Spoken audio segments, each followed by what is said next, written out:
Kwite is a YouTuber with 1.9 million subscribers who recently got accused of some devious things by an individual named Orion. These things include being toxic, saying slurs, and abusing Orion in the back of a car. Fortunately for Kwite, Orion was lying. Unfortunately for Kwite, he had to reveal some sensitive information about himself in order to defend himself, but he ended up absolutely eviscerating the allegations so hard that Orion decided that he needed to commit a felony by forging a medical document in order to keep his argument alive. The document he forged was a diagnosis of PTSD, but was so badly done, even Orion's closest supporters realized what was happening and even laughed about it. Kwite's case is just one of many cases within recent years where someone was falsely accused of some sort of abuse on the internet. Other examples being Slazo, Johnny Depp, M2K, and in Kwite and M2K's case, they had to reveal some really sensitive information that literally makes it impossible for them to be guilty. Yet, people still think they are abusers or R-words because we as a community failed to handle these situations properly. We need to talk about it.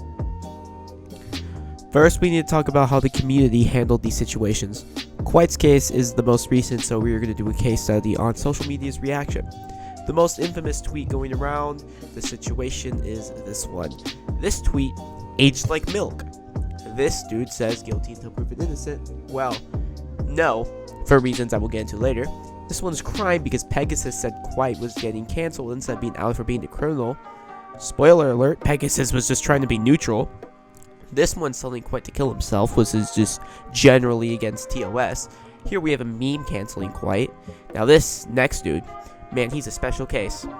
He decided to take a page out of Orion's book and forged evidence. This dude forged an apology from Kwite for a YouTube video. Insane if you ask me. This tweet right here, sums up Twitter after Kwite's response. There are also tweets I dug up from M2K's and Slazo situations where these dudes were blindly on one side, but they were wrong. Now they look like bums. Now, I'm going to teach you a little lesson on whose side to take when an allegation initially comes out by appealing a little bit to our pride and our reputations. Now, when an allegation comes out, most people want to take the side with the victim because it seems like the right thing to do. It isn't always the right thing to do, especially if you're one of those people who like to harass the people who aren't on your side. Now, what happens if the victim in this case was lying, and like in Kwite situations, was actually the one who was the abuser in the first place? Well, now you just look ridiculous. Now, there are also the people that believe the accused didn't do it, and some people on that side also like to harass the victim in the other side. But, you just supported Seth the Programmer's protege, EDP 3.0. Now you also look ridiculous. So, what's the safe play? Be neutral, so you don't get clowned on when the truth is revealed. But I also believe this is the ethical thing to do. After all, we don't want to give support to a liar, but we also don't want to give support to an abuser. So, for the people who say they'd rather support a liar than an abuser, just don't take sides. Wait for a side to be proven, people. Now, thanks to people just taking the victim's side blindly, there will be people who think that Kwite is an abuser forever. And there are still people who think of this for Slazo, Johnny, and M2K as well. Those cases happened like years ago, and people still think that they are abusers.